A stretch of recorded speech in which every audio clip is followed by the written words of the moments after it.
Friends, welcome back to my channel. চলে এলাম নতুন আরেকটা ব্লগ নিয়ে।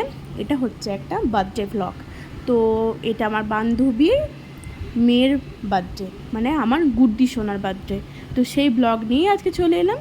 তো দেখো, ব্লগে সব দেখতে পাবে, কে কে এসেছিল, কি কি করেছি, কি কি খেয়েছি, সবটা তোমাদের সঙ্গে শেয়ার করব। দেখতে থাকো। তোমরা হয়তো এখানে অনেকেই প্রশ্ন করতে পারো যে ডাইরেক্ট খাবার টেবিলে কেন তোমাদের নিয়ে চলে এলাম, কে কে এসেছিলো, কই তা তো দেখালাম না। আসলে তোমরা তো জানো আমি খাওয়ার প্রতি এত আসক্ত, খাওয়া বাদ দিয়ে অন্য কিছু করতে ইন্টারেস্টই পাই না। সেই জন্যই ডাইরেক্ট খেতে চলে এলাম।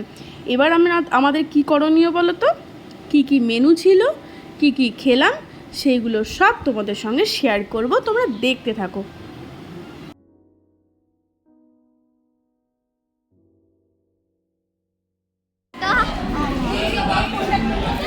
অনকবাবু,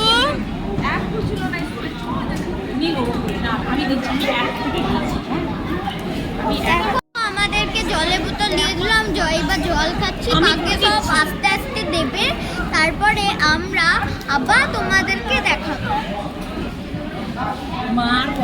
আমার আর কিছু খরচ করতে হবে না, কথা ওই সব বলে দেবেন। স্যালাডের মধ্যে আমার সবচেয়ে প্রিয় হচ্ছে শশার পেঁয়াজ, শশার থেকেও পেঁয়াজ, কিন্তু দুর্ভাগ্যবশত শুধু শশার গাজর দিয়েই কাজ চালাতে হয়েছে। কি করবো বলো, আর কিছু ছিল না পেঁয়াজ।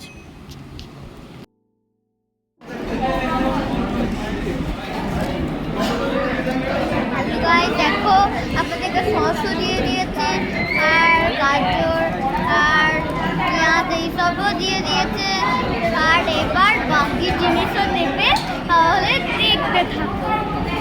ইতিমধ্যে ফিশ ফ্রাই চলে এসেছে, আর ছেলেই বলে দিচ্ছে ব্লগের কথা। আমি কাটলেট চলে এলো, না কাটলেট দেখো, কাটলেট চলে এলো আমাদের।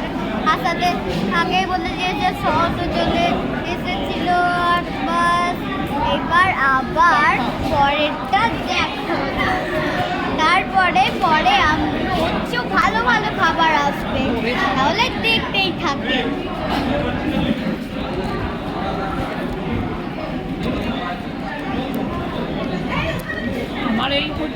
টেস্টি বটে। তো দেখো, মাছটাতে একদম টাটকা ছিল, ফ্রেশ ছিল, সেটা কিন্তু দেখেই বোঝা যাচ্ছে। ফিশ ফ্রাইটা এতটা জুসি ছিল ভেতরটা, আর আমরা যখন খেতে বসেছিলাম একদম গরম ছিল। তো যাই হোক, যার জন্য এই ভিডিওটা ক্লিপটা তোলা। ড্রেস কোডটা তোমরা নিশ্চয়ই দেখলে, ক্যাটারিংয়ের এই ড্রেস কোডটা কিন্তু আমার খুব ভালো লেগেছিলো ওদের। তো যাই হোক, ফিশ ফ্রাইটা এখন মনোযোগ সহকারে আমি খাচ্ছি।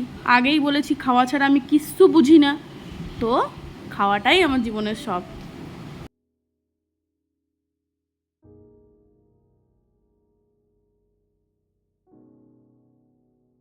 এরপরে শাক ভাজা দিয়ে দিয়েছে বাদাম ঠাদাম দিয়ে। তো আমি এখনও পর্যন্ত ফিশ ফ্রাই চিবিয়ে যাচ্ছি, দেখতেই পাচ্ছ মুখ দেখে আমার। তো যাই হোক, ইতিমধ্যে সাদা ভাত চলে এসছে। তো সাদা ভাত চলে এসেছে, এবার দেখো কি কি আসছে। ইতিমধ্যেই চলে এসেছে গাঢ় ডাল। তো অল্প করে ডাল দিয়ে নিয়েছিলাম, একদম অল্প করে। তো ডাল দিয়ে তারপরে মিক্স ভেজ, ডাল দিয়ে আর মিক্স ভেজ দিয়ে প্রথমে খাওয়াটা স্টার্ট করলাম। প্রত্যেকটা খাবারে ছিল একদম গরম, উবু জ্বলন্ত গরম। গরম গরম খাবার খেতে ভালোই লাগে, কিন্তু কি করবো, আঙুলে ছ্যাঁকা লাগলো, তাই এক্সপ্রেশনটা চেঞ্জ হয়ে গেল। ব্যাস, ফার্স্ট বাইট ছেঁচড়া উইথ ডাল, ভালোই লাগলো। বাঙালি আর কি চাই, ডালে ভাতেই তো বাঙালি। আমার সামনে আমার বান্ধবী বসেছিল, তো তাকে আমি বলছিলাম দারুণ হয়েছে, দারুণ হয়েছে। দই কাতলাটা কিন্তু সেরা লেগেছে, আমার খুব ভালো লেগেছে। মাটন অবশ্যই ফেভারিট, কিন্তু বাঙালি ডাল ভাত মাছ হলে আর কিছু চাই না বস। তারপর যদি থাকে বর্ষার রানী, মাছের রানী, ইলিশ সুন্দরী, আর কি কথা হয় কোনো। হ্যাঁ, অবশ্যই বলবে ইলিশ কোথায় দেখালে। দেখো, চলে এসেছে ইলিশ। তার আগে চিংড়ি ছিল, পটল চিংড়ি, এবার ইলিশ চলে এসছে। ইলিশ পাতুরিটা আমি খুলবো আস্তে আস্তে, সেটাও তোমাদের দেখাবো, কিন্তু এখন চিংড়ি খাওয়াটা দেখাচ্ছি। দেখো, জিভে জল চলে আসে এডিট করতে করতে, এটাই সবচেয়ে বড় সমস্যা আমার। এইবার দেখো, ইলিশ মাছটা খুলছি। কলা পাতায় পুরো জামা পরিয়ে দিয়েছে, কলা পাতার জামা, ভেতরে আবার ইলিশ সুন্দরী উঁকি মারছে। মুখে আসার জন্য, মানে খাবো খাবো, বুঝতেই পারছো, খাওয়ার জন্য এত কথা বলতেও পারছি না। ইলিশ মাছটা মুখে নিলাম, জাস্ট মেল্ট হয়ে গেল মুখের মধ্যে, বুঝতেই পারলাম না, এক বাইটে কিছু বুঝতেই পারলাম না, আরেক বাইট নেওয়া দরকার।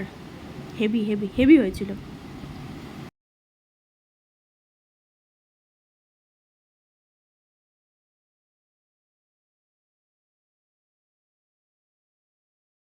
বলতে বলতেই মুখে পুড়ে নিলাম সেকেন্ড বাইট। আহা, এবার মনে হচ্ছে স্বাদে আহ্লাদে, কি ভালোই না লাগছিল ইলিশটা। যদিও ইলিশ মাছ আমার এমনিতেই প্রিয়, মাছের রানী বলে কথা।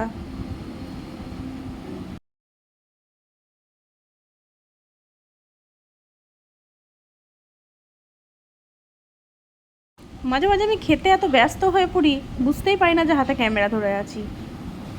এরপর চলে এসেছি চাটনি, পাঁপড়, পায়েস। আর পায়েসটা কিন্তু খুব সুন্দর হয়েছিল খেতে, সত্যি। আমি অন্যান্য অনুষ্ঠানে পায়েসটা অ্যাভয়েড করি, কারণ আমার খুব একটা ভালো লাগে না। আর এটা দেখো লেটেস্ট একটা ক্ষীর, মানে দেওয়ার যে জায়গাটা, পাত্রটা মাটির, সেটা একটু ইউনিক ছিল। আর ক্ষীরটাও যথেষ্ট সুন্দর ছিল। এরপরে পান চলে এসেছে। ইতিমতো খাওয়া দাওয়া করে বেরিয়ে পড়েছি, এবার বাড়ি ফেরার পালা। তো ব্লগটা কেমন লাগলো জানাতে অবশ্যই ভুলবে না কমেন্ট বক্সে। যারা যারা এখনও সাবস্ক্রাইব করোনি অবশ্যই সাবস্ক্রাইব করে নিও, নতুন নতুন ভিডিও তোমাদের আরও দেখানোর জন্য। তো সবাই ভালো থেকো, সুস্থ থেকো। অনেকদিন পর দেখা হলো সবার সঙ্গে, খুব ভালো লাগলো। তো চলো টাটা, দেখা হবে নতুন আবার একটা ব্লগে। ভালো থেকো সবাই।